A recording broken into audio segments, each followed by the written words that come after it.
Hi friends, ఈరోజు ఈ video topic ఏంటంటే క్యాప్కట్ అనే వీడియో ఎడిటింగ్ యాప్ అనేది మేము ఎక్కడ డౌన్లోడ్ చేసుకోవాలి అని చాలామంది క్వశ్చన్ చేస్తున్నారు. ఆ క్వశ్చన్కి ఈరోజు ఈ వీడియోలో ఆన్సర్ చెప్తాను ఫ్రెండ్స్. క్యాప్కట్ అనేది ఒక ప్రొఫెషనల్ ఎడిటింగ్ యాప్. అది మన ఇండియా సర్వర్లో ప్లే స్టోర్లో రాదు. అందుకని మేము గూగుల్ క్రోమ్ ఓపెన్ చేసుకొని గూగుల్లో అయితే డౌన్లోడ్ చేసుకోవాలి దాన్ని.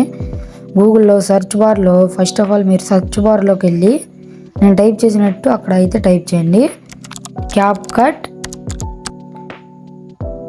APK download. అంతే. అలా టైప్ చేశాక మీకు అక్కడ అప్ టు డౌన్ అనే వెబ్సైట్ అయితే కనిపిస్తుంది కదా ఫ్రెండ్స్, నేను చూపిస్తున్నా చూడండి.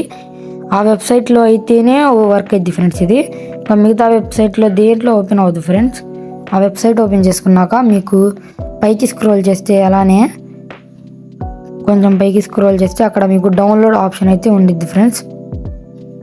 డౌన్లోడ్ ఆప్షన్ మీద క్లిక్ చేశాక మీకు డౌన్లోడ్ ఎనీవే అని ఉండిద్ది. దాని మీద క్లిక్ చేసి పైన డీటెయిల్స్ అని కనిపిస్తుంది కదా, దాని మీద అయితే క్లిక్ చేయండి ఫ్రెండ్స్. తర్వాత ఇన్స్టాల్ అయితే చేసుకోండి.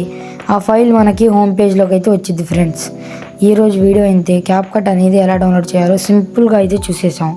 క్యాప్కట్ ఇప్పుడు మేము ఓపెన్ చేసుకొని ఎడిట్ చేయవచ్చా బ్రో అంటే అలా అయితే అవ్వదు ఫ్రెండ్స్. ఎందుకంటే క్యాప్కట్ అనేది వేరే సర్వర్ యొక్క యాప్ ఫ్రెండ్స్. అందుకని మేము దీన్ని మన సర్వర్లో యూజ్ చేయాలంటే మనకి ఏదో ఒక VPN కావాలి. ఏదో ఒక అదర్ కంట్రీది VPN అయితే ఆన్ చేసుకొని ఎడిట్ చేసుకోవచ్చు. ఆ VPN కూడా మీకు తెలియదు అనుకుంటే ఎలా డౌన్లోడ్ చేయాలో నెక్స్ట్ వీడియోలో పార్ట్ 2లో అయితే చెప్తాను ఫ్రెండ్స్. అప్పటి వరకు take care and by bye friends.